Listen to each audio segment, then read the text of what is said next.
Welcome to our channel. Today we how to disable OneDrive syncing to stop overwriting project files, full guide step by step clearly.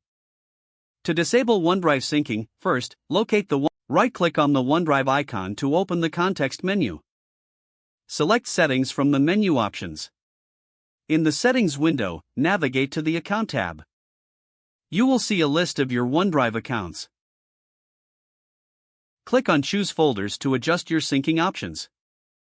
Uncheck the boxes next to the folders you want to stop syncing. Click OK to save your changes and close the window. Next, return to the OneDrive Settings window. Navigate to the Settings tab. Under the General section, locate and uncheck the box labeled Start OneDrive automatically when I sign in to Windows. This will prevent OneDrive from starting up when you boot your computer. Now, you can also disconnect your account by clicking Unlink this PC in the Account tab. Confirm the unlinking process when prompted. OneDrive will no longer sync files to this device. To ensure your project files are safe, move them to a local folder not within OneDrive. Open File Explorer and go to your documents or another preferred location. Copy and paste or drag and drop your project files to this new location. You have successfully disabled OneDrive syncing, ensuring your project files remain unchanged. If the page does not load, refresh the browser or try again in a private or incognito window.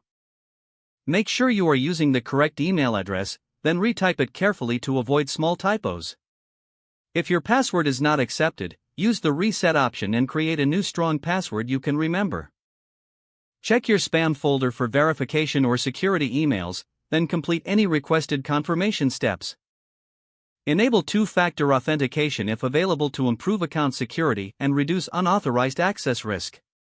After signing in, review your profile details so your contact information and settings are accurate and current. If you see an error message, note it down and try again after restarting your device and internet connection.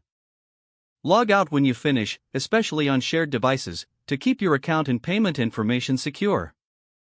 If the page does not load, refresh the browser or try again in a private or incognito window. Make sure you are using the correct email address. Don't forget to like this video and subscribe to our channel for more step-by-step tech guides.